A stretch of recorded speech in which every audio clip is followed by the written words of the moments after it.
Hallelujah. Isang mapagpalang Sunday po sa inyong lahat. Palakpakan naman po natin ang bawat isa. Ayan, happy Sunday po. Kinagagala ko pong makita kayong muli. Medyo matagal akong hindi nakapag-attend. Maraming nangyari sa ano natin. Happy Sunday at napaka saya po na I'm seeing again familiar faces and new faces, no? Tuwing nandito po ako sa magsusonglit ay nagagalak po ang aking puso na makita kayong lahat. Ayan.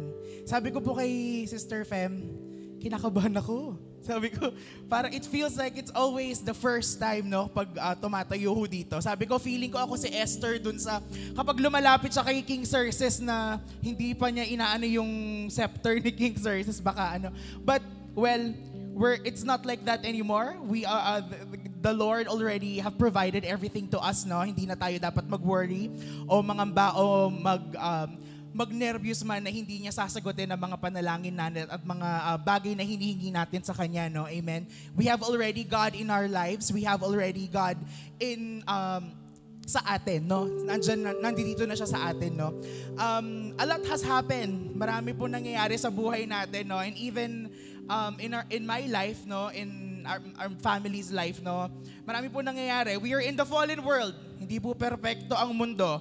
No, we are still experiencing what this world has to offer. But then again, yet again, every Sunday we are reminded that God has already finished everything. Na hindi na dapat tayo mag-worry. Na dapat yung kung ano mang ibato ng mundo sa atin, we do not dwell on them anymore. Hindi na po natin yun, hindi na po yung nagiging reason kung bakit tayo nag-move forward. Hindi na po tayo hindi na po factor ang sinasabi ng mundo at ginagawa ng mundo at pinaparamdam sa atin ng mundo, no? Para mag-move forward tayo. But because we are already standing on a firm foundation, we already have an advantage towards sa mga kaaway, towards the negativity in this world. We have already an advantage because we already have God. Amen? So, yun po, no? It's a living testimony po sa amin, no? A lot has happened, yes. I couldn't explain po sa inyo whatever it is, but I know what I can share with you guys is how God has sustained us through those rough times, how God has been with us through those rough times, how God has held our hands, no, and showed us the path and led us to the light, no, na anak, eto yon. This is the path for you. This is the path that you should take. Whatever it is that the world, sa ingay ng mundo, no, do not listen to it. Do not listen to what the world is telling you. Do not listen to what the world is trying to make you feel, no. But you have to focus on what God has made you and what God has provided to you. So ang gagawin lang po natin ay magbabad po sa presensya niya. Amen po ba? Magbabad sa presensya niya at siya lang po ang purihin natin ng ating buhay na Diyos at tunay na Diyos. Hallelujah! Inaanyahan ko po kayong tumayo. Sabayan ako. Hallelujah! Thank you, Jesus. Thank you, Lord. Kami magbababad sa iyong presensya, Panginoon. Hallelujah!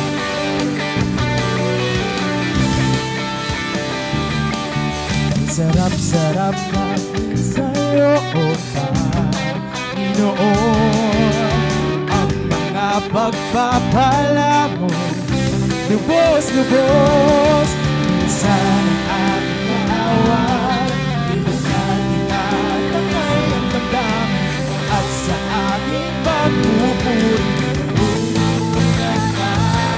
Tagumpay ang kailangan lang ay babad sa presensya mo, babad sa iyong salita, babad ang sikreto ko kung bakit ako masaya, babad sa presensya mo, babad sa iyong salita, tulad ng isang pusa na laging uhaw sa'yo.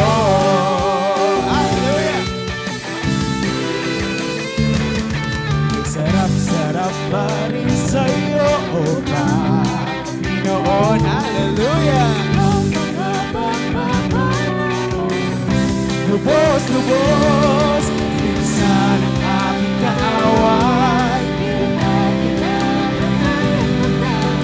at sa aking pagpupuri, ako'y lubos na nagtagumpay. Ang kailangan sa presensya mo, babad sa iyong salita, babad ang sekreto mo, bakit ako masaya, babad sa presensya mo, babad sa iyong salita, tulad ng isang isa na laging uhaw sa'yo.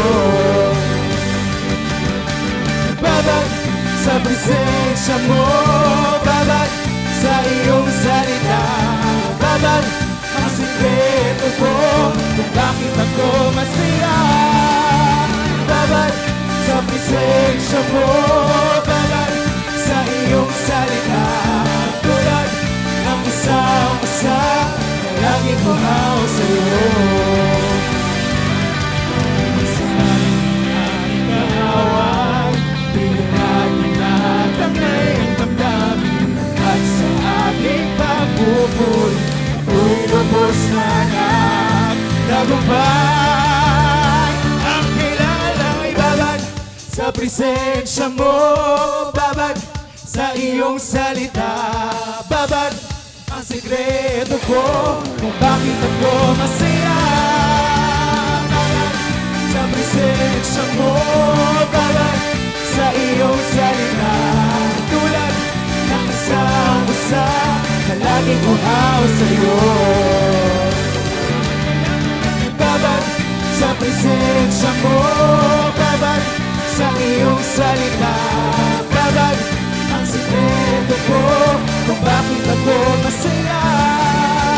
Babad sa presensya mo, babad sa iyong salita, tulad ng isang usa na laging uhaw sa'yo, laging uhaw sa'yo, na laging uhaw sa'yo.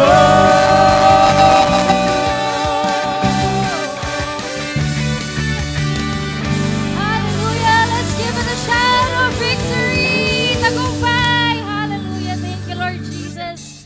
Thank you, Lord. Let's continue to dwell in the presence of our Lord right now. Hallelujah! We praise you, Lord God.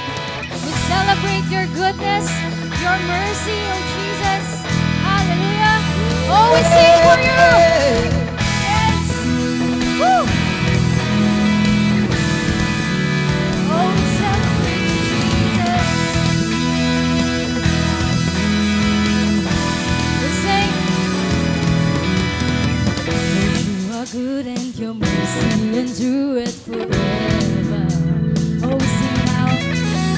Lord, you are good and your mercy endureth forever. People from every nation and tribe, from generation to generation, we worship We worship you. Hallelujah. Hallelujah. We worship you for who you are. We worship you. Let's celebrate. Hallelujah. Hallelujah. We worship you for who you are. Let's shout. You are good. Yes, Lord. Hallelujah. You are forever good in our lives, oh God. Thank you, Jesus. Hallelujah. Once again, we sing. Lord, you are good and your mercy endureth forever. Lord, you are good and your mercy endureth forever.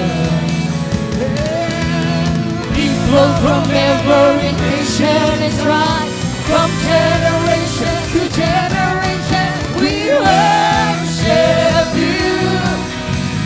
Hallelujah, hallelujah, we worship you for who you are. We worship you. Hallelujah. All together now. We worship you. Hallelujah,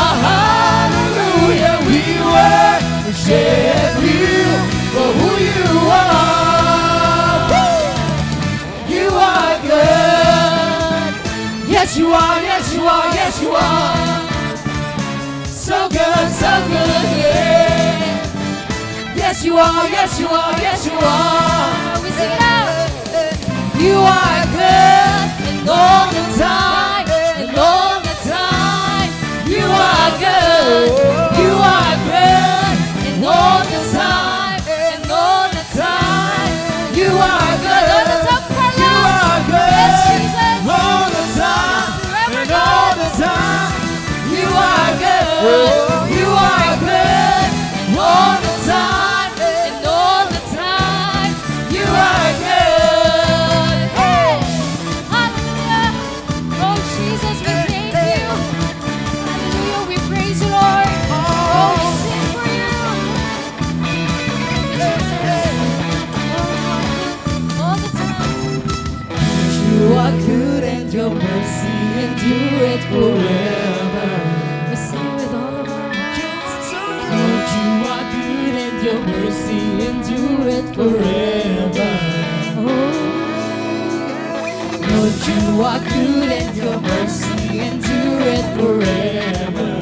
So good. Lord, you are good and your mercy endureth forever. People from every nation and tribe, from generation to generation, we sing. Yes. Hallelujah, hallelujah, we worship you for who you are. We worship you, Jesus. We worship you. Hallelujah, hallelujah, we worship you for who you are. We worship you. Hallelujah. We worship you. Oh, we sing. Hallelujah, hallelujah, we worship you for who you are. We worship you. We worship you. Hallelujah, hallelujah, we worship you for who you are. Oh, who you are, Jesus. For who you are. For who you are. Oh, we shout it out. You are.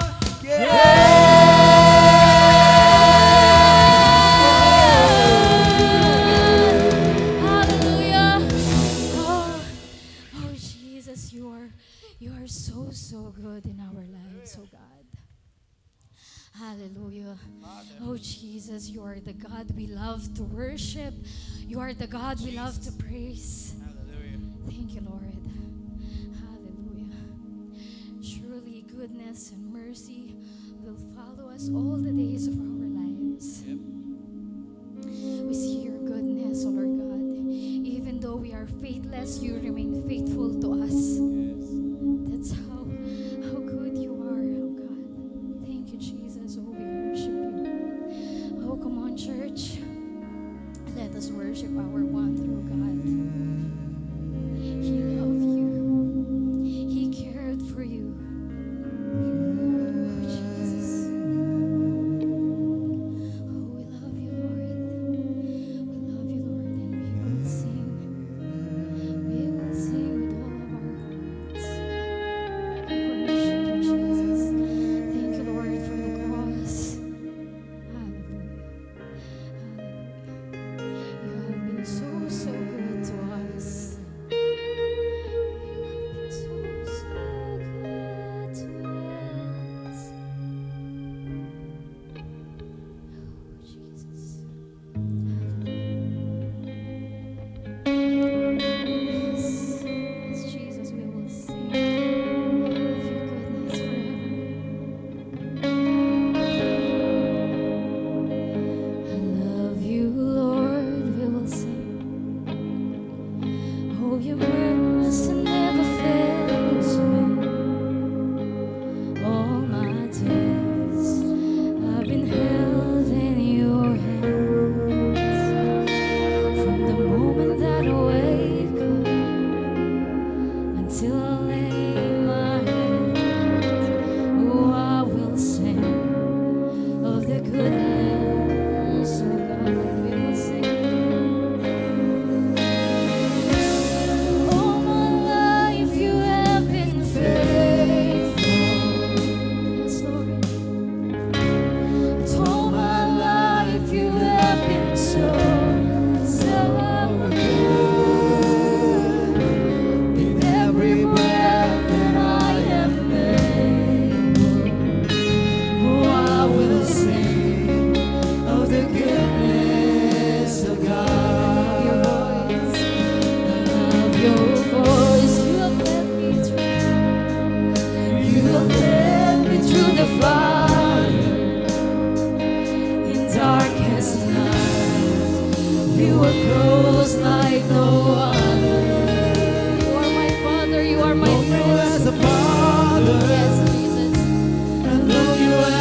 goodness of God. All my life you have been faithful. All my life you have been so good. With every breath that I am thankful, oh, I will sing of the goodness of God. All my life, and all my life you have been faithful. And all my life you have been so good. With every breath that I am thankful, oh, I will sing of the goodness of God. Yeah. Your goodness is running after, it's running after me. Your goodness is running after, it's running after me. When my life lays down and I surrender now, I give you everything. Your goodness is running after, it's running after me. Your goodness is running after, it's running after me. Your goodness is running after, it's running after me. When my life lays down, I surrender now, I give you everything. Your goodness is running after, it's running after me.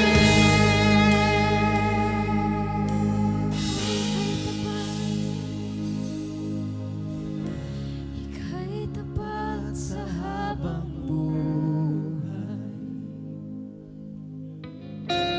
Ika'y mabuti magpakailanman.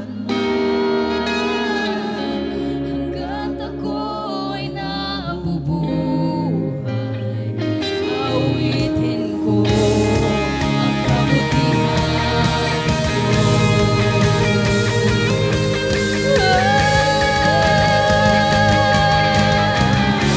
Ika'y tapat sa habang buhay.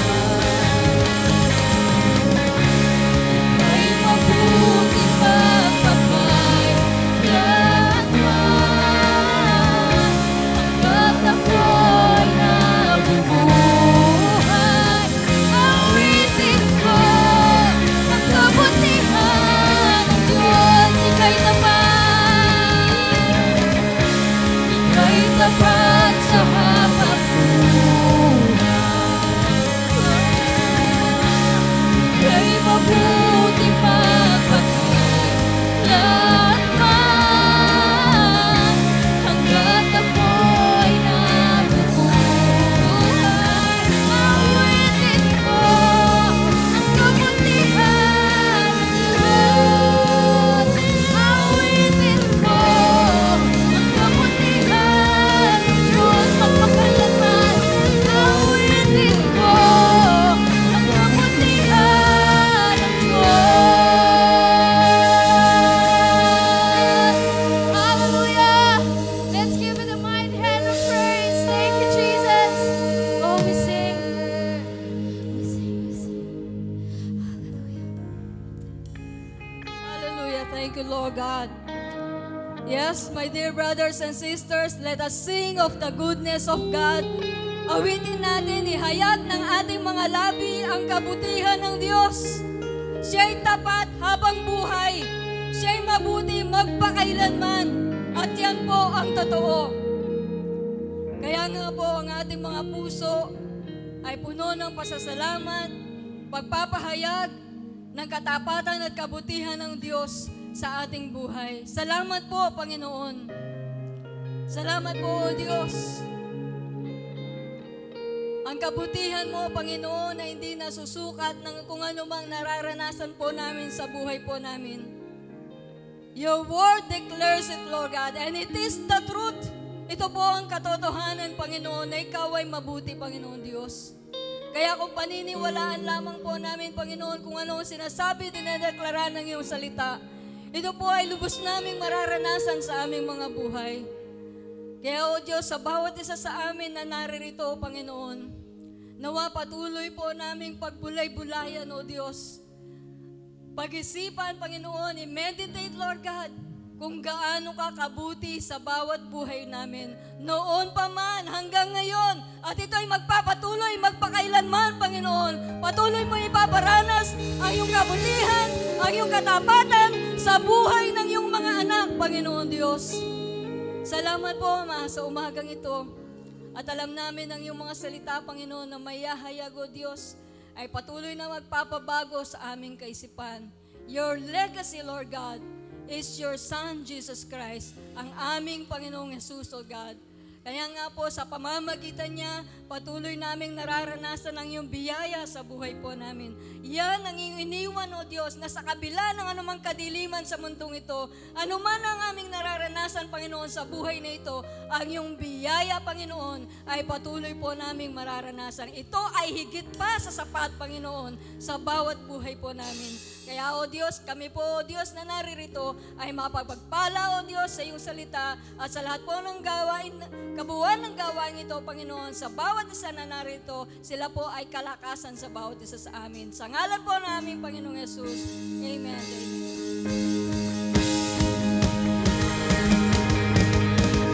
Your goodness is running out, it's running out to me. Your goodness is running out, it's running out to me. I lay down, I surrender now, I give you everything. Your goodness is running out, it's running out to me. Your goodness is running out, it's running out to me. Your goodness is running out, it's running out to me. My life's laid down, I surrender now, I give you everything. Your goodness is running out, it's running out to me.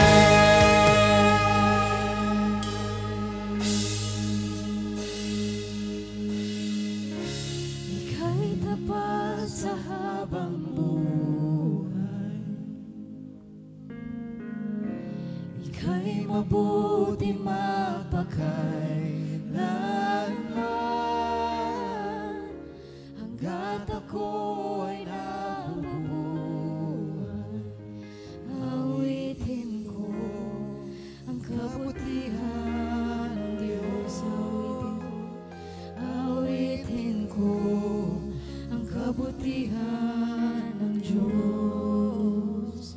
Awitin ko ang kabutihan ng Diyos.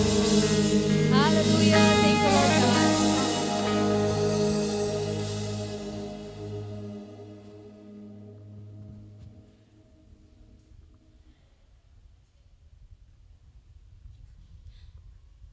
Amen. Tayo po ay nasa bahagi ng pagbibigay. Tayo po ay sumandaling yumuko at manalangin. Hallelujah, Lord. Panginoon, pinupuri ka po namin at pinasasalamatan, dakilang Diyos, sa kabutihan mo sa buhay ng bawat isa. Maraming salamat, Panginoon, sa iyong pag-ibig na iyo pong ipinadama sa amin noon pa man hanggang ngayon, Panginoon. Ito po'y aming nararanasan. Salamat, dakilang Diyos, dahil ikaw po ang unang nagbigay at unang umibig sa aming lahat. Kaya nga po sa umagang ito, Panginoon, kami po'y magbibigay, hindi dahil ito'y aming obligasyon, hindi dahil kami napipilitan lamang, kung hindi, Panginoon, dahil ang iyong pag-ibig na nasa amin, ang siyang nag-uudyok sa amin upang kami po'y makapagbigay, Panginoon, ng naaayon po sa iyong kalooban. Maraming salamat po sa bawat isang anak mo, Diyos, na iyong nga pong ginagamit, Panginoon, sa gawaing ito. Sa iyo lamang po ang papuri, pagsamba at pagdakila sa pangalan ni Jesus naming Diyos. Amen and amen.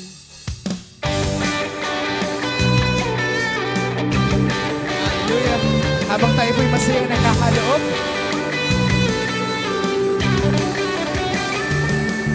ay sarap-sarap pa rin sa'yo, O Panginoon. Ang mga pagpapala mo, lubos-lubos. Minsan ang kaaway, nagtatangay ang damdamin. At sa aming pagpupuri, ako'y lubos na nagtagumpay.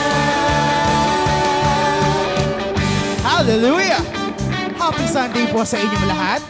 Ayan. Gusto ko lang pong batiin ang mga newcomers natin. Siyempre, no? I would like to recognize and acknowledge yung mga ngayon lang po nakadalo. This will be your first, but definitely not your last. Okay? Pag po tinawag ko yung pangalan nyo, kung pwede po kayo ay tumayo para ma-recognize po namin kayo. Welcome, Roxanne Sarmiento, invited by Francisco Enciario. Hello po. Miss Roxanne, hi! Welcome. We have Mr. Kenneth William Garcia, invited by Mr. Francisco as well. Hello. Welcome, sir. Thank you for joining us. Ayan, we have Zaira Kabalik, invited by Sister Rodalyn Salenga.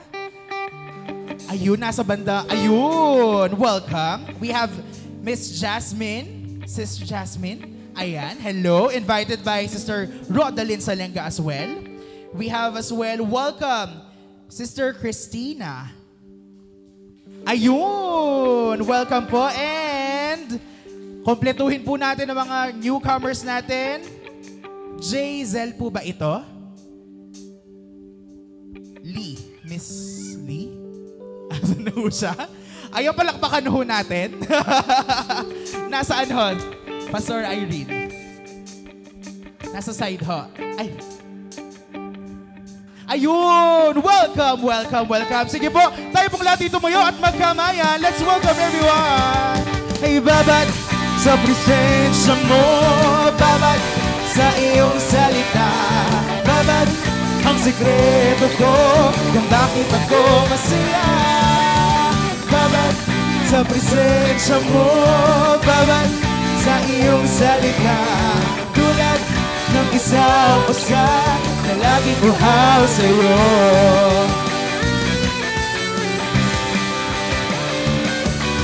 Sarap-sarap pa rin sa'yo, O Panginoon.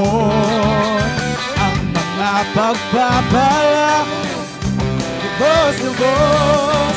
Minsan aming kaaway, sa aming pagpupuri, lubos na nagtagumpay. Ang kailangan lang ay babad sa presensya mo. Babad sa iyong salita. Babad ang sikreto ko kung bakit ako masaya. Babad sa presensya mo. Babad sa iyong salita. Tulad ng isang asa na laging uhaw sa'yo. Na laging uhaw sa'yo. Na laging uhaw sa'yo. Hallelujah!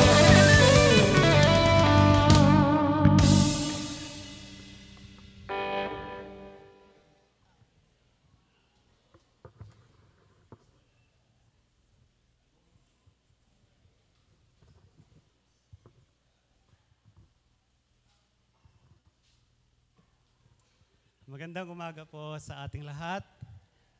Salamat po at tayo muling nagkatipon-tipon upang pagbulayan ang salita ng Diyos. So sa umaga pong ito, punta na po tayo sa main topic. So ito po yung topic natin ngayon. God's legacy for His people. At sa baba po makikita natin, His unceasing care for Israel, at meron pong open and close parenthesis, and us, Gentiles. So, tandaan po natin, hindi lamang ang Israel ang kinakalingan ng Diyos, kundi tayo rin po na mga Gentiles. So sabi nga po, God's legacy for His people. Ano ba ang iniwang pamana ng Diyos para sa Kanyang mga tao?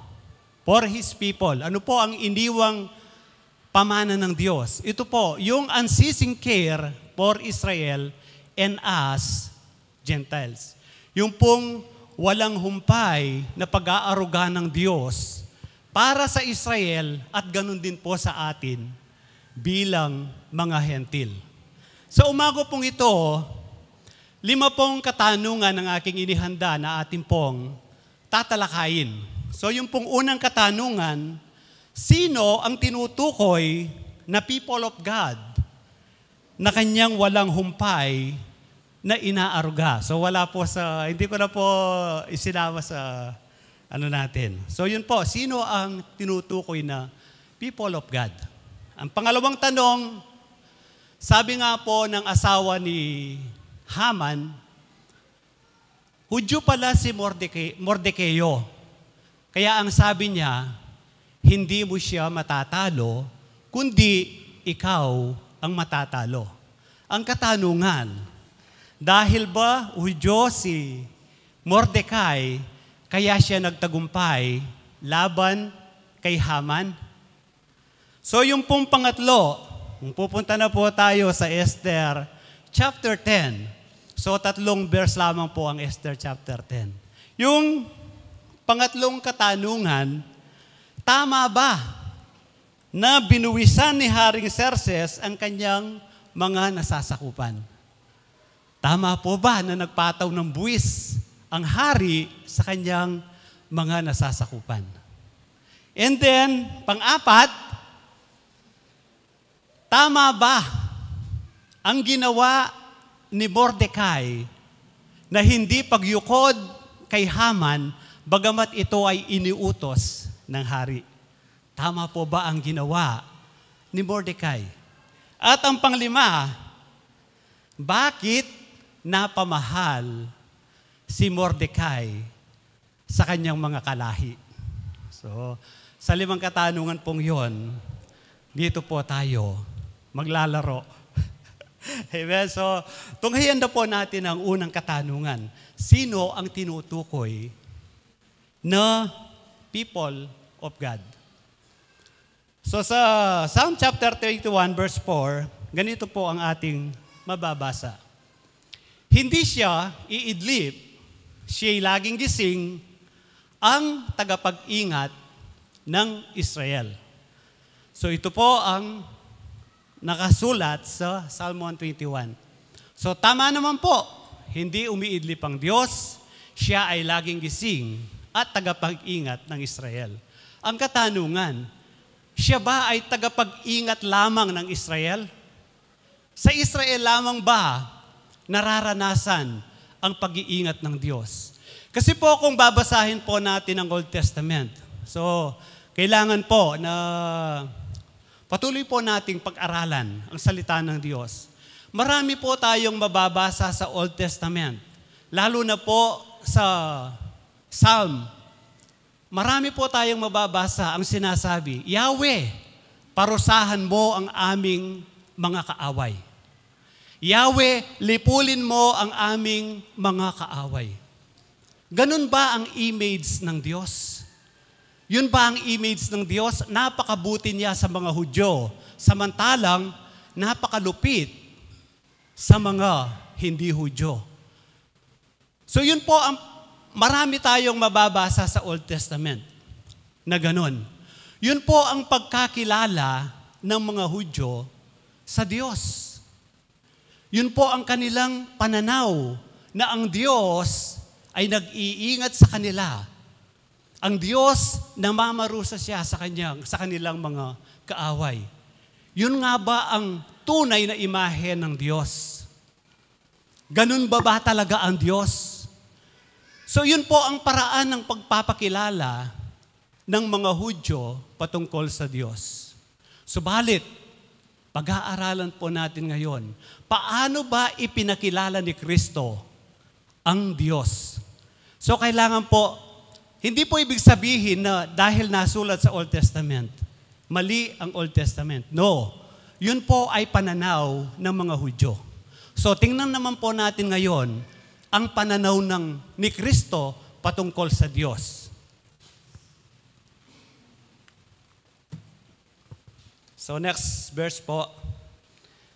Ang sabi po dito sa Luke chapter 4, 25 to 27, ngunit sinasabi ko sa inyo, maraming biyuda sa Israel noong panahon ni Elias nang hindi umulan sa loob ng 3.5 taon at nagkaroon ng taggutom sa buong lupain. Subalit, hindi pinapunta ni si Elias sa kanino man sa kanila, kundi sa isang biyuda sa Sarepta sa lupain ng Sidon. Sa dinami-dami ng mga may ketong sa Israel noong panahon ni Eliseo, wala ni isa mang pinagaling at nilinis maliban kay Naaman na isang taga-Syria. Alam niyo po sa pananalitang ito ng ating Panginoon, inilabas siya doon sa loob ng templo at gusto siyang itulak sa bangin. Gusto siyang patayin ng mga lider ng mga Hudyo dahil hindi nila matanggap ang pananalitang ito. Kasi ang alam nila, sila lamang ang minamahal ng Diyos, sila lamang ang kinakalingan ng Diyos, kaya hindi nila matanggap ang pananalitang ito ng Panginoon. Na ang sabi, sa dinami-dami ng mga may ketong sa Israel. So ibalik po natin sa 25. Sabi nga po, maraming biyuda sa Israel noong panahon ni Elias nang hindi umulan sa loob ng 3.5 taon at nagkaroon ng taggutom sa buong lupain. Kanino siya pinapunta? Kanino pinapunta ng Diyos si Elias? Sa isang balo na nasa Sarepta na hindi Hudyo. Bakit kaya? Bakit hindi sa mga Hudyo pinapunta si Elias? Kasi po alam ng Diyos na hindi aarugain si Elias ng isa man sa mga Israelita. Kasi nung panahong yon, galit ang mga Hudyo kay Elias. Kasi si Elias ang nagsabi na hindi uulan ng 3 taon at kalahati. Kaya galit ang mga Hudyo. Pinasasabi lang ito ng Diyos, sinabi lang ni Elias. Kaya nga, nagkaroon ng taggutom dahil sinabi ni Elias, hindi uulan ng 3.5 taon.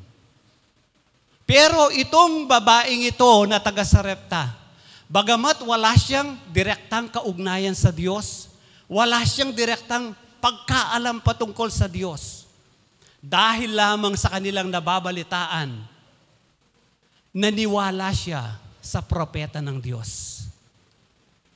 Tinanggap niya ang sinabi ng propeta ng Diyos. Ano po ang resulta? Naranasan ng babaeng ito ang walang humpay na pag-aaruga ng Diyos na sa loob ng 3.5 taon, hindi nagkulang ang babaeng ito dahil naniwala siya sa propeta ng Diyos. At si Naaman na isang ketongin, bakit siya lang ang pinagaling? Maraming ketongin sa panahon yon na nasa Israel. Kasi po, si Naaman lang ang nagsadya kay Propeta Eliseo para siya ay gumaling. Maraming mga ketongin sa Israel hindi nagsadya kay Propeta Eliseo. Si Naaman, wala rin din siyang direktang kaugnayan sa Diyos. Wala siyang direktang kaalaman patungkol sa Diyos. Subalit noong panahong yon, mayroong isang halipin na Israelita na ginawang katulong ng asawa ni Naaman. So nung magkaketong si Naaman, nasabi ng katulong na ito na isang Israelita, kung si Naaman ay pupunta lamang sa propeta ng Diyos na nasa Israel, tiyak siya ay gagaling. Nung marinig ito ni Naaman, agad siyang pumunta sa hari at ibinalita ang sinabi ng katulong na ito. Hindi nag-aksaya ng panahon ng hari at pinapunta kaagad si Naaman sa Israel. So ano po ang resulta? sina Aman lamang po ang nakaranas ng pag-aaruga ng Diyos. Dahil naniwala siya sa propeta ng Diyos. At nasabi ni Naaman kay Eliseo, mula ngayon, wala na akong ibang paglilingkuran, wala na akong ibang sasambahin, kundi ang Diyos ng Israel. At sabi niya, patawarin ako ng Diyos kapag sumama ako sa hari na sasamba sa kanyang Diyos, na ako'y luluhod kasi kanang kamay siya ng hari. Patawarin sana ako ng Diyos. Sabi ni Eliseo, humayo kang payapa. Request granted. Kasi alipin siya ng hari eh. So tingnan po natin, dahil sa kanilang paniniwala, naranasan nila ang pag-aaruga ng Diyos, pero hindi ng mga Hudyo. Kaya po, naging maliwanag pa ito sa susunod na verse. Sabi po ni Pedro, at nagsalita si Pedro, ngayong ko lubusang nauunawaan na walang itinatangi ang Diyos. Ano po? Nalulugod siya sa sino mang may takot sa kanya at gumagawa ng matuwid kahit taga saan mang bansa. Ngayon po, ang katanungan, sino ang tinutukoy ng Diyos na people of God? Lahat po ng taong naniniwala sa Kanya, kahit saang bansa. Hindi dahil Hudyo ka, ikaw ay anak na ng Diyos. No, sabi nga ng Panginoon sa mga Pariseo, ang dyablo ang inyong ama. Imagine, leader sila ng Israel. Pero hindi sila people of God. Sila ay people of Satan. Kasi hindi sila naniniwala sa ating Panginoon. Kaya ang lahat ng naniniwala sa Diyos, sila ang tinuturing na tao ng Diyos. At tayo po na naniwala, kabilang po tayo sa sinasabi ng salita ng Diyos that we are the people of God. Amen. Palakpakan po natin ng Diyos. At sa pangalawa po nating katanungan, dahil ba Hudyo si Mordecai, kaya siya nagtagumpay laban kay Haman? So, doon pa lamang po sa unang tanong, masasabi na po nating hindi. Hindi dahil Hudyo siya, kaya siya nagtagumpay kay Haman. Kasi kung pagiging Hudyo, bakit hinayaan sila ng Diyos na masakop ng iba't ibang kaaway? Kung Hudyo ang pag-uusapan. But, so ito po, ngunit malaki ang advantage ng pagiging Hudyo sa panahon po ni Mordecai. Hindi na po ito applicable ngayon. Sa panahon po ni Mordecai, malaki ang advantage ng pagiging Hudyo. Sa Romans 3, so sabi po dito sa verse 1, kung gayon, paano nakakalamang ang Hudyo sa hindi Hudyo? Ano ang kabuluhan ng pagiging tuli? So sabi po, napakarami. Una sa lahat, ang mga Hudyo ang pinagkatiwalaan ng mga pahayag ng Diyos. Ito ang advantage ni Mordecai sa kanyang panahon. Sapagkat ang mga Hudyo ang pinagkatiwalaan ng mensahe ng Diyos. Alam ni Mordecai ang dahilan bakit nasa ganun silang kalagayan. At sa mga napag-aralan natin, alam din ni Mordecai ang solusyon bakit malakas ang kanyang loob. So alam niya ang dahilan at alam din niya ang solusyon. Ano po ang dahilan? Alam ni Mordecai ang mga binanggit ni Moses sa Deuteronomy 28. Hindi ko na po isinali kasi basahin na lamang po natin sa bahay. Yung Deuteronomy 28, ito po yung mga pagpapala at sumpa ng Diyos. Nang sabi, kung mananatili kayong tapat sa akin, hindi mawawala ang pagpapala sa inyo. Pero kapag tumalikod kayo sa akin, pababayaan ko kayo. Kung babasahin po natin ang Deuteronomy 28, nakakapangilabot po.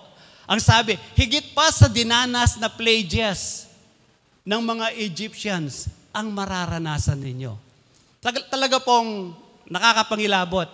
Sinabi pa doon na dahil sa gutom, kakainin ninyo ang inyong mga anak. Ito po ay talagang nangyari na kinain ang kanilang anak dahil sa sobrang gutom.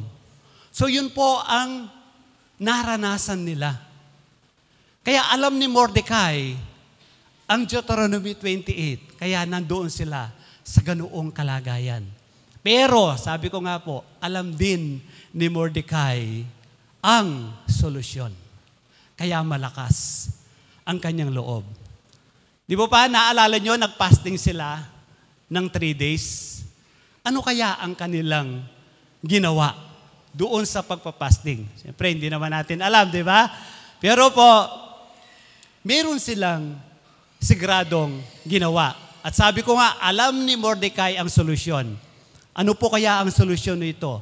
Ito po ay ang panalangin ni Haring Solomon nung i-dedicate ang templo. I believe, alam ito ni Mordecai. So, susunod na verse po. Ito po ang panalangin ni Haring Solomon na kung titingnan po natin, nagkatugma doon sa nangyari kina Mordecai. Ang sabi po, Yahweh, lahat po ay nagkasala. Kung ang bayang ito'y magkasala sa inyo at dahil sa galit ninyo'y pinabayaan ninyong silang mabihag ng kanilang mga kaaway sa malayo man o malapit. Ito po ay nangyari sa kanila. Kung sa lupaing pinagdalhan sa kanila'y makilala nila ang kanilang kamalian at tanggapin na sila'y naging masama at nagkasala sa inyo, sa sandaling sila'y magsisi at magbalik loob sa inyo.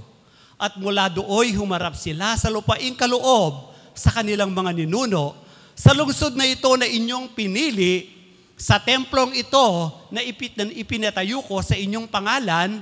Ito po yung resulta. Pakinggan ninyo sila mula sa tahanan ninyo sa langit at ipaglaban po ninyo sila. Yun po ang naranasan nila. Ipinaglaban sila ng Diyos. At sa susunod po, napakaganda rin, patawarin ninyo ang inyong bayan sa kanilang pagkakasala sa inyo. Loobin ninyong kahabagan sila ng mga kaaway na bumihag sa kanila. So ipinaglaban po sila ng Diyos at kinahabagan sila. Di mo pa yung 127 na gobernador pumanig sa mga Hudyo. Ito po ang exactly nangyari sa kanila. Kaya sa kanilang pagpapasting, kinilala nila na sila ay nagkasala, sila ay nagbalik loob sa Diyos, at doon naranasan nila ang pag-aaruga ng Diyos. Kaya po tayo bilang mga Kristiyano, napakalaki ng advantage natin. Kasi we have the Word of God. Nasa atin ang salita ng Diyos. Kaya nga kung sinasabi ng Diyos, napagtagumpayan ko na ang sanlibutan ito. You are more than conqueror. Ito po ay totoo. Kasi nasa atin ang salita ng Diyos. Hindi po tayo magtatagumpay sa sarili nating diskarte, sa sarili nating talino. Magtatagumpay po tayo dahil nasa atin ang salita ng Diyos. Kung si Mordecai nagtagumpay siya, kasi ito ang pangako ng Diyos. Ganon din ang pangako ng Diyos sa buhay natin. Na hindi tayo iiwan, hindi tayo pababayaan ng Diyos. Kaya si Mordecai, nagtagumpay siya laban kay Haman dahil sa kanilang pagtitiwala sa Diyos. At hindi lamang sila nagtagumpay, kundi si Mordecai ay itinanghal pang pangalawa sa hari. Amen? Kaya sa susunod na katanungan, sa Esther 10 na po tayo, tama ba na binuwisan ni Haring Xerxes ang kanyang mga nasasakupan? So, tama kaya yon? Nagpataw siya ng buwis. So tingnan po natin sa verse 1 ng chapter 10. Pinagbuwis ni Haring Xerxes ang mga lupain at ang maliliit na pulo na kanyang nasasakupan. So bagamat po walang nakasulat kung sino ang pasimuno ng pagbubuwis na ito. So kung imagine po natin, sa haba-haba ng paghahari ni Xerxes, walang nangyaring pagbubuwis. Pero bakit ngayon? Sino kaya ang nagmungkahi sa kanya na buwisan ang mga tao? I believe si Mordecai ang nagmungkahi sa hari na buwisan ang mga tao. Ano ang pattern na kinuha ni Mordecai? Bakit nagpataw sila ng buwis? Ito po yung pattern kay Jose. Next verse po. So sabi, siguro, ito po yung pattern na sinundan ni Mordecai, yung ginawa ni Jose. Sabi po dito sa Genesis 47:24, ibibigay ninyo sa paraon ang ikalimang bahagi ng inyong aanihin. So 20% ng kanilang aanihin ay bibigay sa paraon. Inyo na ang nalalabi para muling itanim at maging pagkain sa inyong pamilya. Sumagot ang mga tao, napakabuti ninyo sa amin. Iniligtas ninyo kami, handa po kaming maglingkod sa paraon. So sa ginawang ito ni Jose, hindi po natin nakitaan ng pagrereklamo ang mga tao. Na nung sila ay buwisan, nagpasalamat sila. Why? Kasi naging mabuti sa kanilang hari. At bababasa po natin, sabi nga po sa Esther 9, di ba? Nagkaroon ng kapayapaan sa lupain. So ibig sabihin, maganda ang naging pamamalakad ni Xerxes. Kaya po, hindi kalugihan kung magpapataw sila ng buwis sa mga tao.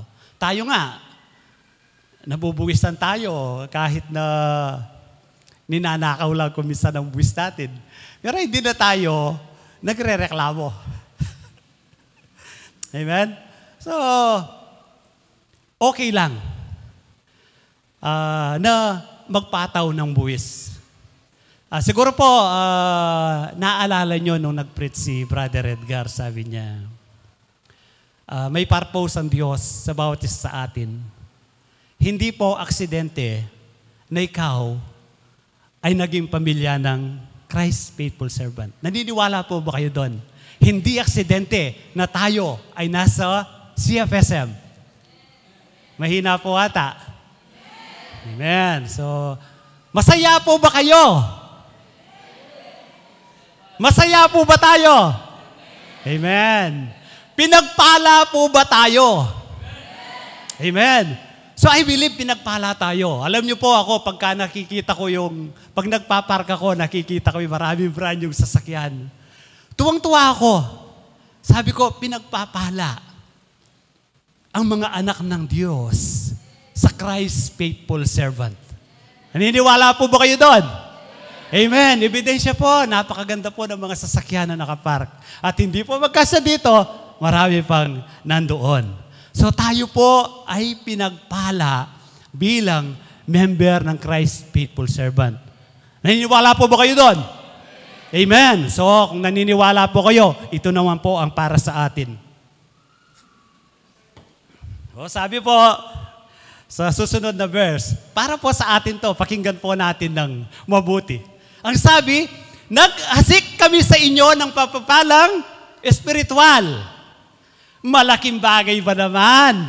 Di ba? Malaking bagay ba naman kung umani kami ng mga material na pakinabang sa inyo? Di ba? Naghasik kami sa inyo ng pagpapalang espiritual ngayon. Malaking bagay ba naman kung umani kami ng material na pakinabang sa iyo? So magtatanong po ulit ako, are you blessed? Amen. So, hindi po malaking bagay kung aani ng material na bagay ang Christ faithful servant sa atin. Amen? Alam niyo po, ang mga pera, nag-uusap din pala. Gusto niyo pong malaman kung paano sila nag-uusap? Amen po ba? So, sige po, magkukwento ako. Alam niyo po to? Ito po si Manuel Rojas. Isang linggo po si Manuel Rojas naglalakad papunta ng Love Offering Box.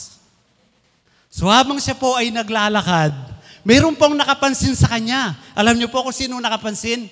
Si Ninoy Aquino. At ang sabi ni Ninoy Aquino, bro, napansin ko, kada linggo ikaw na lang ang naglalakad papunta dyan sa offering box. Baka pagod ka na, sabi ni Ninoy Aquino. Ako na lang ang pupunta dyan sa offering box. Sakto naman, meron palang nakikinig sa kanila. Alam niyo po kung sino nakikinig? Yung agila. So sabi ng agila, mga sirs, huwag na po kayong mag-aksaya ng panahon. Huwag na kayong magpakapagod.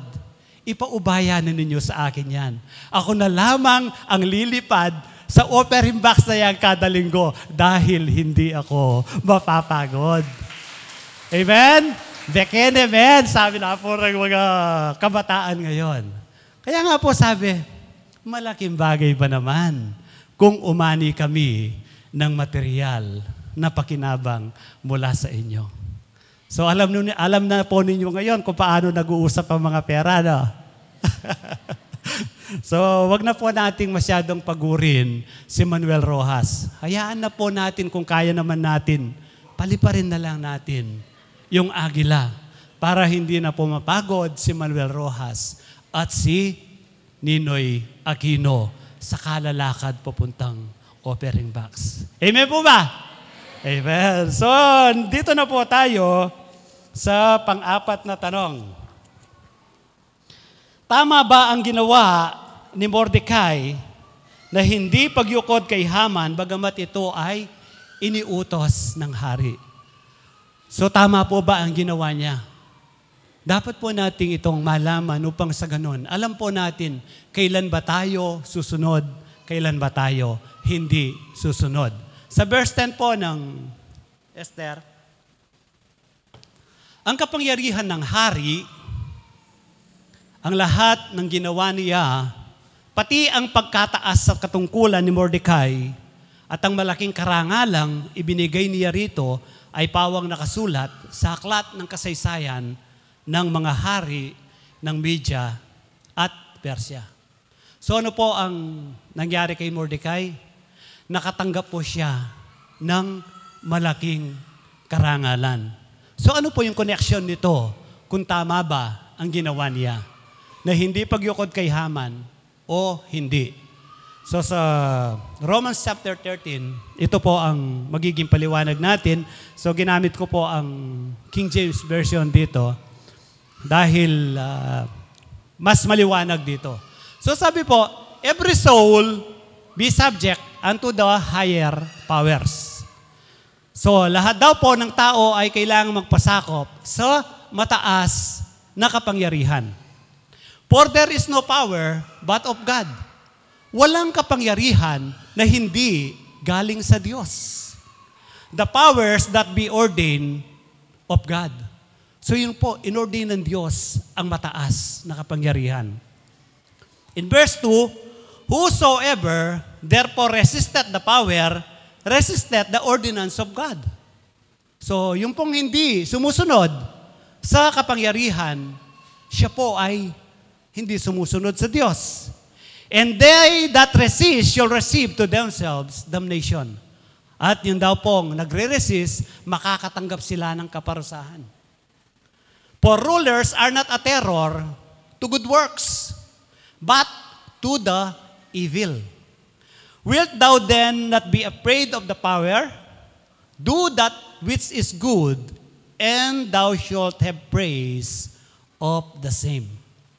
Kailangan daw pong matakot tayo sa kapangyarihan At gawin natin ng mabuti at tayo ay tatanggap ng parangal. Ano po ang sinasabi sa Esther chapter 10? Si Mordecai ay tumanggap ng malaking parangal. So kung dito po tayo magbabase, ang gumagawa ng mabuti ay tatanggap ng papuri, tatanggap ng parangal. So ibig sabihin, tama si Mordecai. Kasi pinarangalan siya.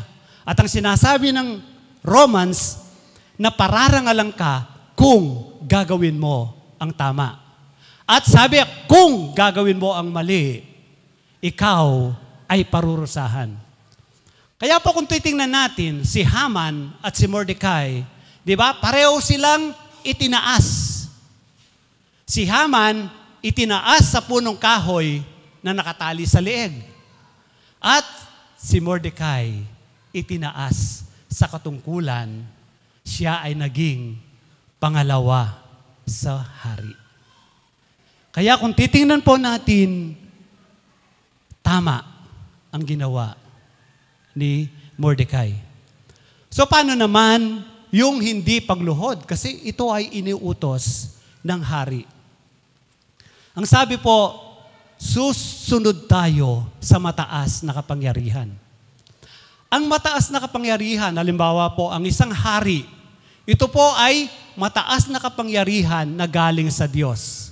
At ang tao ay instrumento lamang ng mataas na kapangyarihan. Halimbawa, si Haring Xerxes, siya ay instrumento lamang ng mataas na kapangyarihan na galing sa Diyos. Kaya kung yuyukod si Haman sa hari, hindi siya sa hari yumuyukod, kundi sa kapangyarihan na bigay ng Diyos.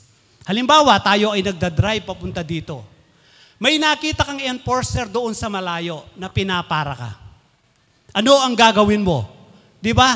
Tatabi ka, susunod ka sa kanya. Bagamat hindi mo kilala ang taong yon, hindi mo alam kung mabuti siya o masama, tatabi ka. Why? Ginagalang mo ang kapangyarihan, hindi ang tao. Pero kay Haman, baligtad ang ginawa niya. Bakit hindi yumukod si Mordecai? Kasi ginamit ni Haman na instrumento ang kapangyarihan para mag-dominate ng tao, para sumunod ang tao sa kanya. Kasi po, kapag ang isang tao ay instrumento ng mataas na kapangyarihan, hindi siya magyayabang, hindi siya magmamataas, hindi siya manlalait, hindi mang-aapi, at lalong-lalong hindi siya papatay dahil sa kanyang kapangyarihan. Hindi niya gagamitin ang kapangyarihan sa maling pamamaraan. Kung ang tao ay magpapasakop sa kapangyarihan na galing sa Diyos. Pero si Haman, hindi po. Ginamit niya ang kapangyarihan para mang-api, manglait ng tao. Kaya yung ginawa ni Mordecai na hindi siya yumuyukod kay Haman, tama lamang po yun. Kasi kung yuyukod siya kay Haman, parang sa tao siya yumuyukod. Dahil ginagamit ni Haman ang kapangyarihan. Mayroon po akong dating kasama sa trabaho. Mayroon po siyang anak na babae. Ito po ay civil engineer. So nagkaroon po siya ng trabaho sa isang sangay ng pamahalaan. Ang sabi nga niya, napakaganda na ng trabaho ng aking anak. Siya raw po ang nag-a-approve sa mga project ng gobyerno. Siyempre, dapat, bago po nila approve yan, magkakaroon mo ng assessment. So, kapag in-assess niya ang isang project, nagkakahalaga ng 1 milyon, ang sabi ng boss niya, gawin mong 2 milyon. Imagine po, ganun po yung sa government.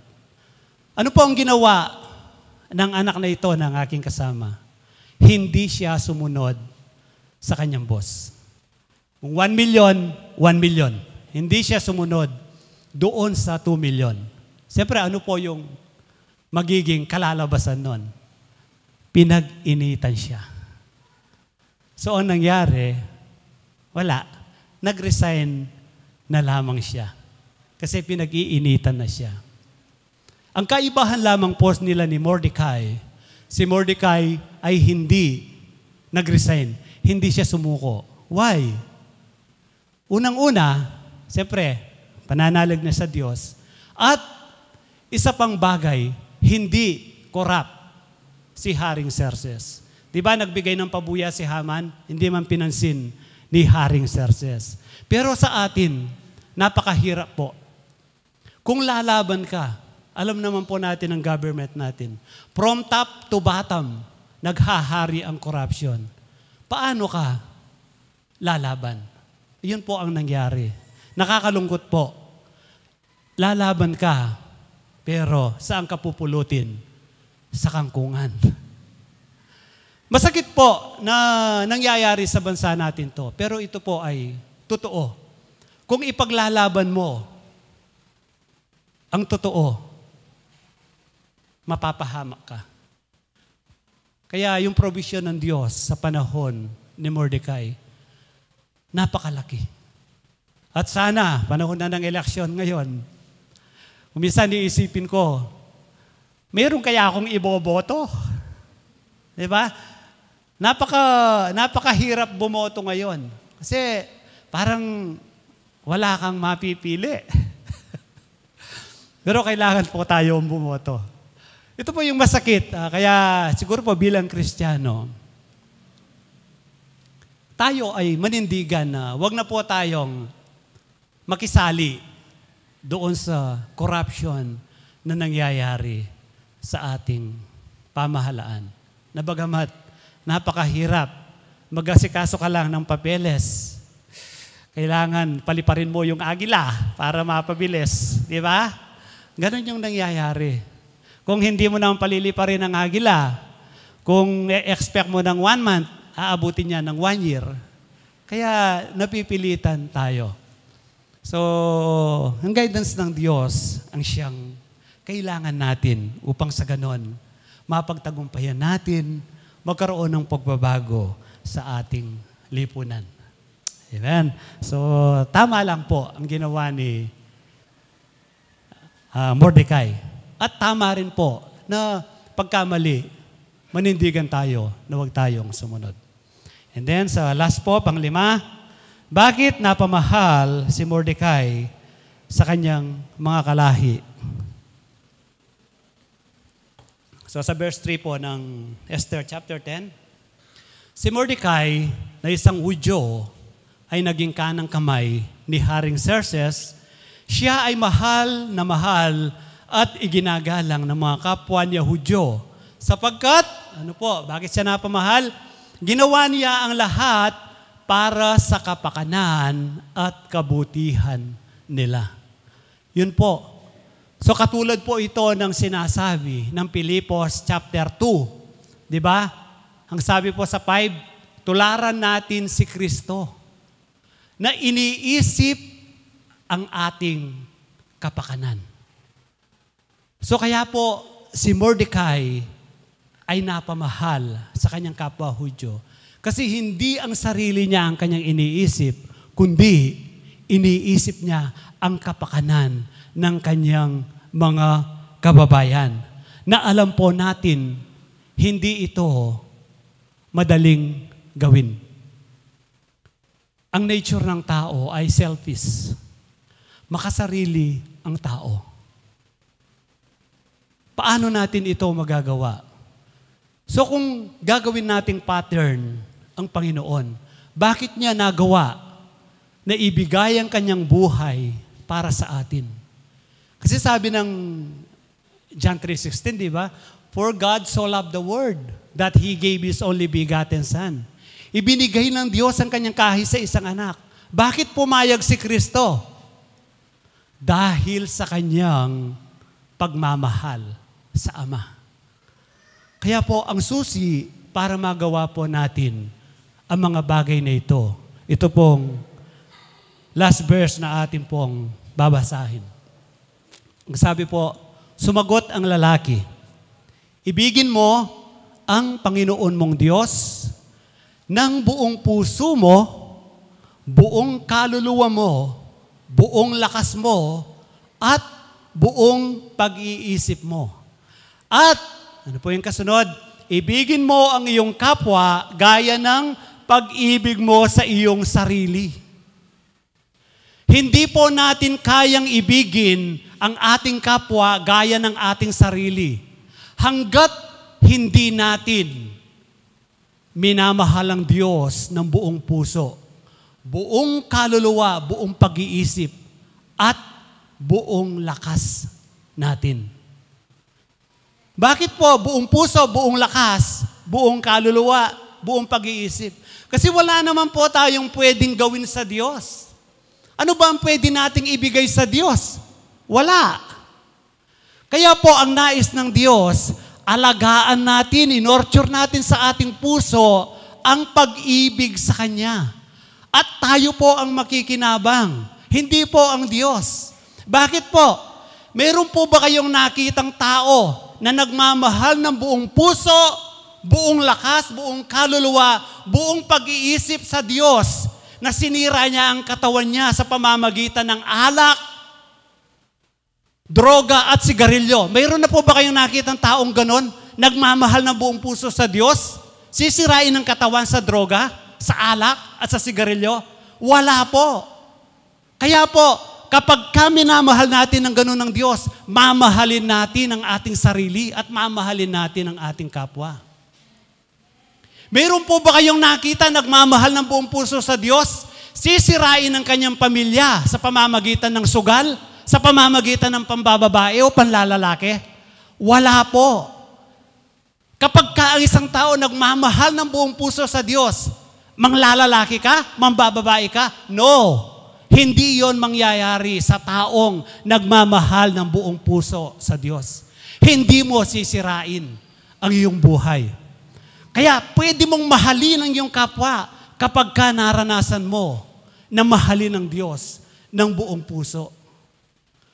Ito po, very critical sa atin. Tayo po na may asawa. Alam niyo po ba, very critical ito sa babae. So bagamat, meron din sa lalaki. Kaya mo bang, ito po, sa isang babae, kaya mong magsakripisyo sa iyong magulang. Kaya mong magsakripisyo sa iyong mga kapatid.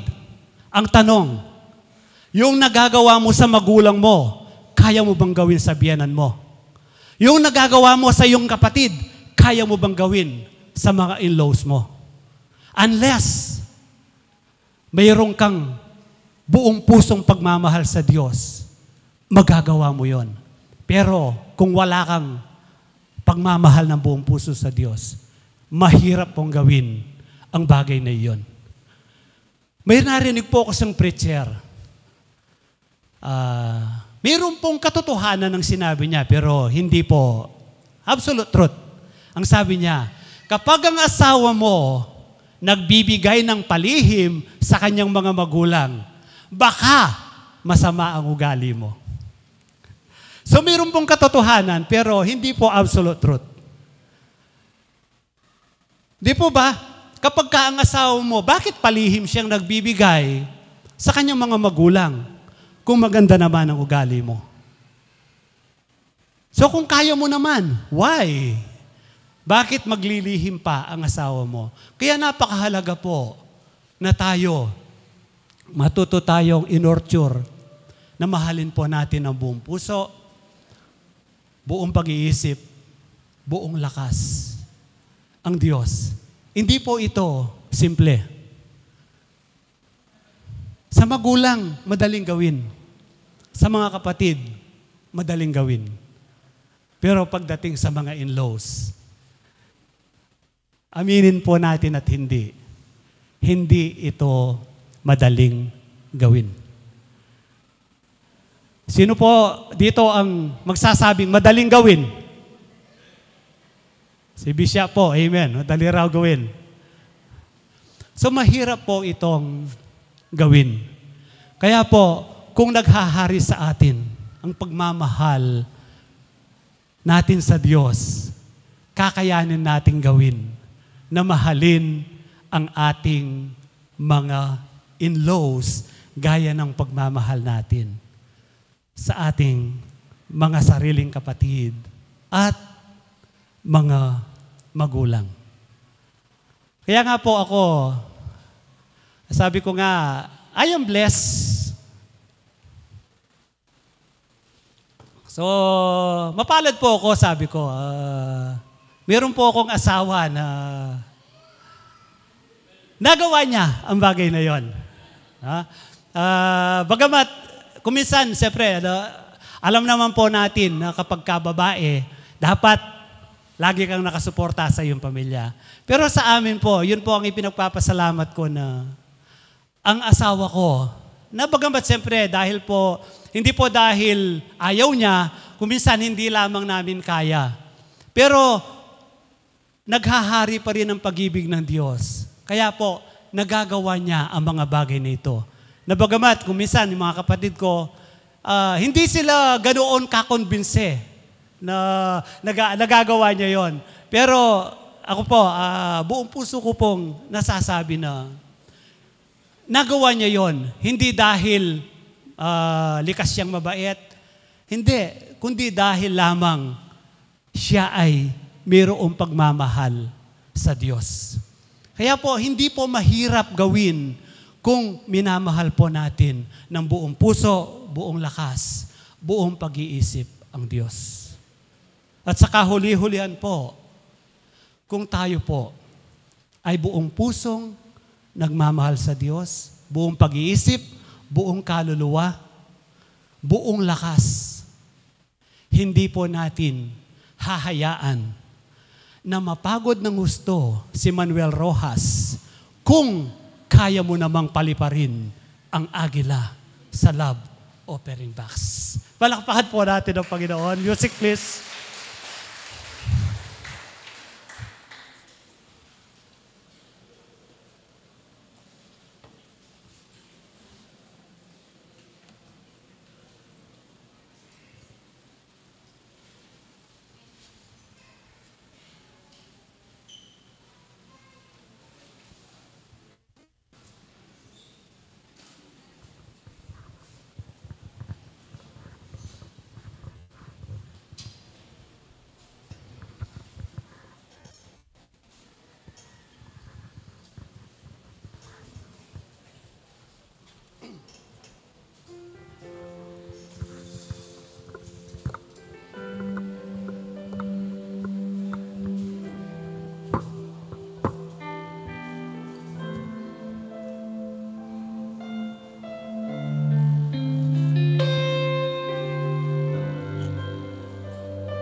Worshipping before your throne, filled by your spirit, entering into your throne. How precious this moment. Lord, I want you to know.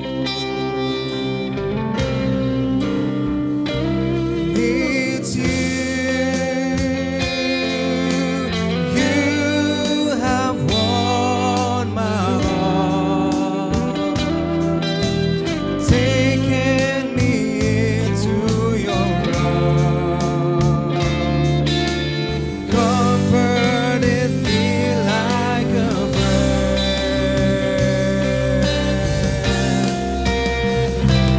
your love surrounded me from the start.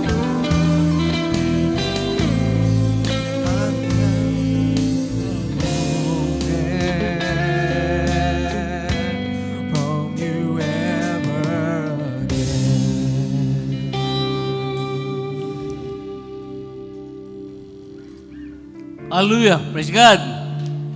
Palakpakan po yun. Palakpakan ang ating Panginoon.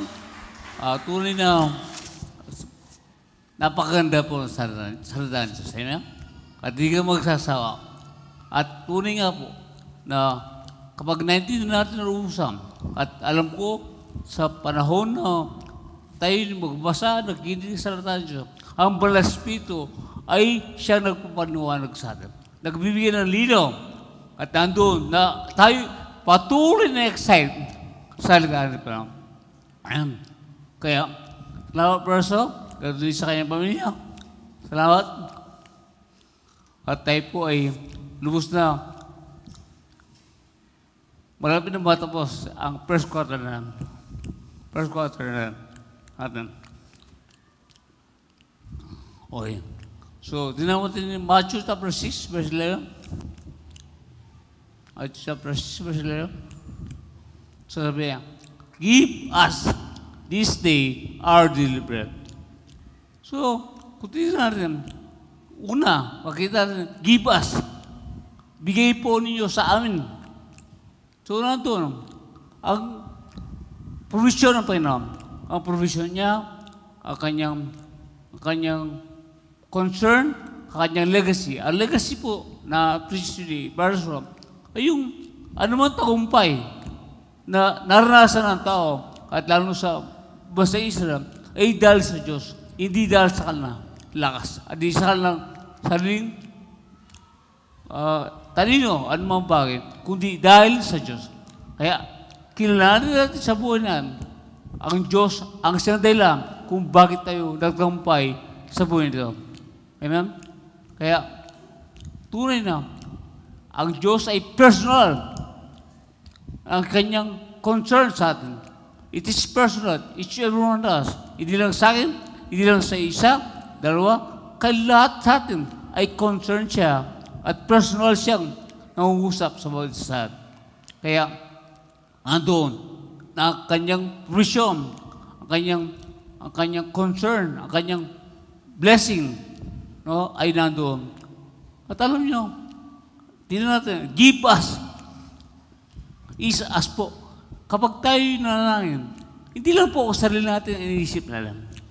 Hindi lang inisip natin na kapag tayo nag-pray na ito patungkol sa kabutihan ng Diyos, hindi lang po sa ating sarili, kundi sa kabutihan ng Diyos at sa mga kabutihan ng ibang tao. Pasalamat tayo sa aming pamilya.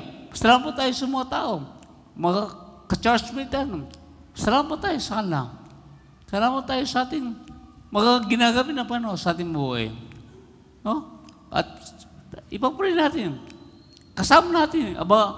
Ibang tao, ang ating kakatbahay, ang ating mga kamag-anak, atin po kasama sa prayer natin. Huwag lang ang sarili natin.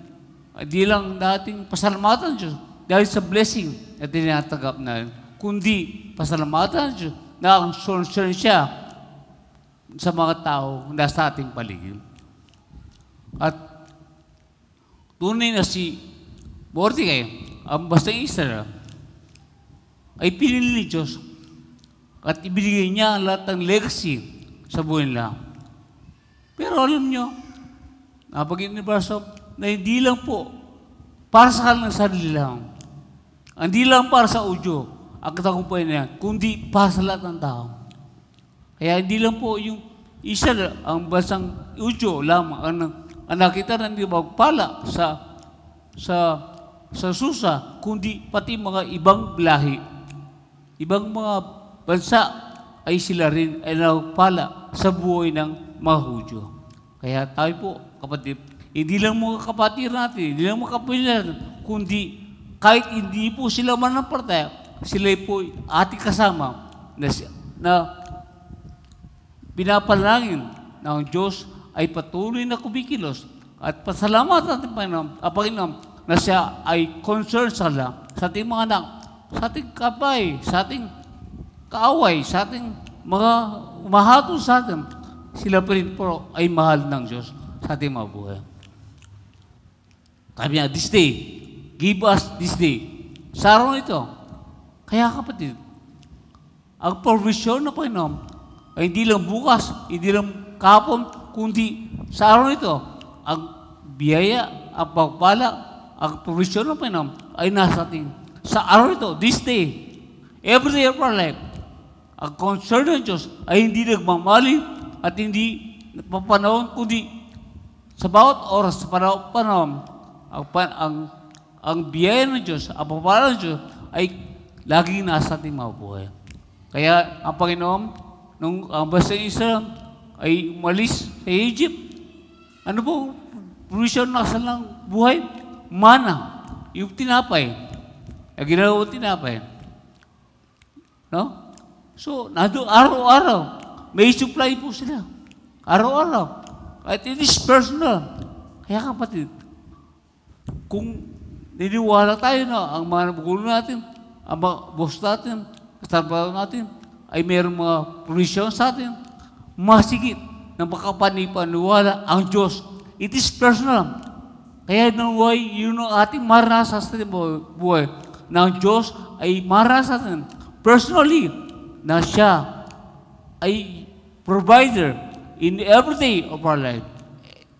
This day, sa araw nito, ang Diyos, ang siyang kasama ko, ang Diyos, ang siyang provide sa lahat ng ating pasahing pangalan. Sa araw nito, sa aking pagbayad ng kuryente, sa tubig, ano mo bakit? Ngayon, wala ka man nakita pera, pero kapatid, nandiyan ang Diyos sa buhay mo. At hindi natin alam saan ang gagaling. Hindi natin alam, kagaya po rin Elijah, di alam kung saan magagaling kanya pagkain, kundi ang huwakay namin niya, ang balog namin niya. No? Kaya, wala pong isiri Diyos. At yan ang gusto ng Panginoon, na para tayong bata, na depende sa ating Panginoon. And sabi niya, lastly, daily bread. Araw-araw. At ganun narasan ng mga Hudyo. Daily. Hindi sila naging gaman sa alang sarili na iisipin nila yung 1 year, 2 years, kundi sa araw-araw, alam natin na ang Diyos ay kasama natin. At whatever happens, ano ba ang problema, ano ba ang alam, lagi nandiyan ang Panginoon.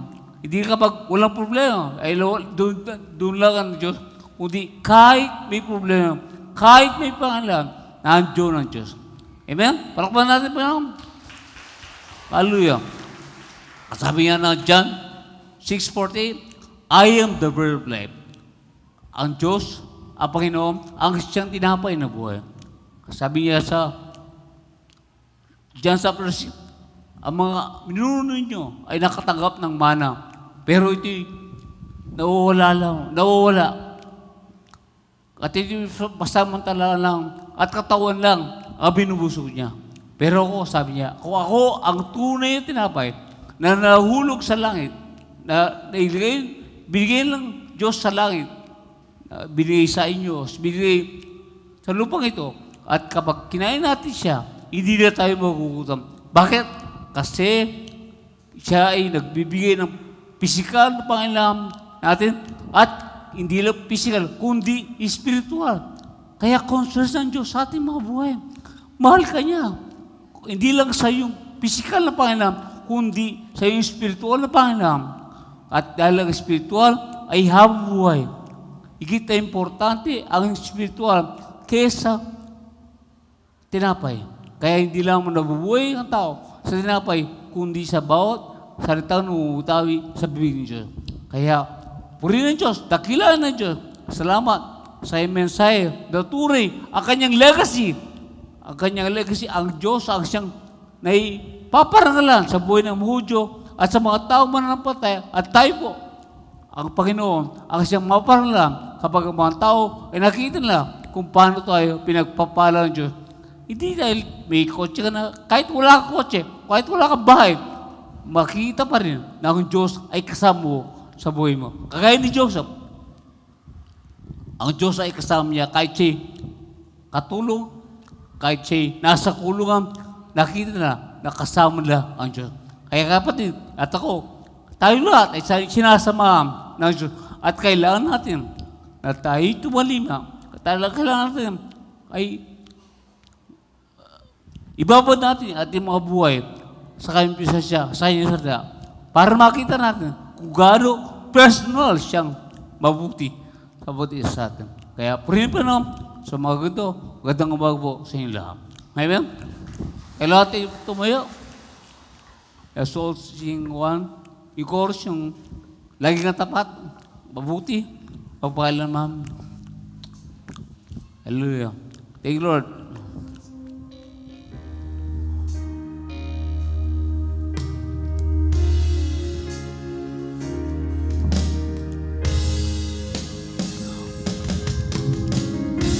Ika'y tapat sa habang ika'y mabuti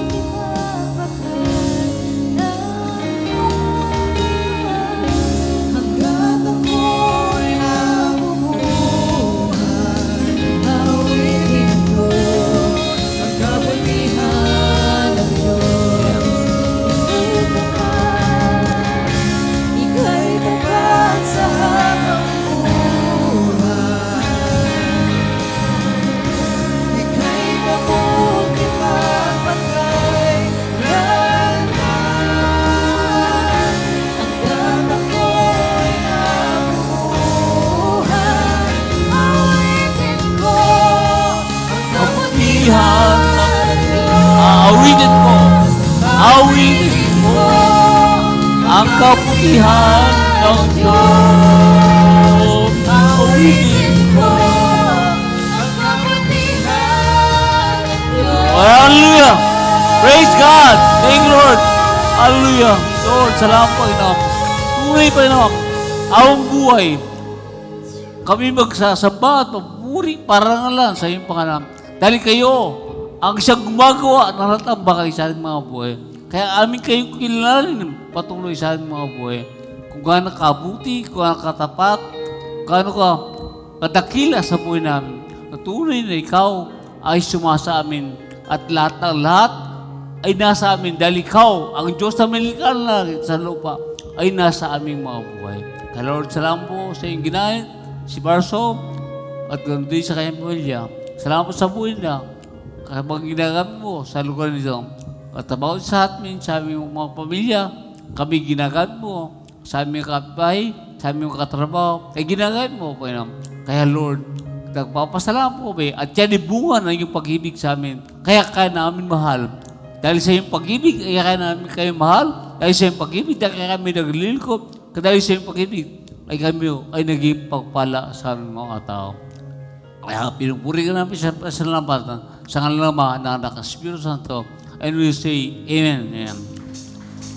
God bless you.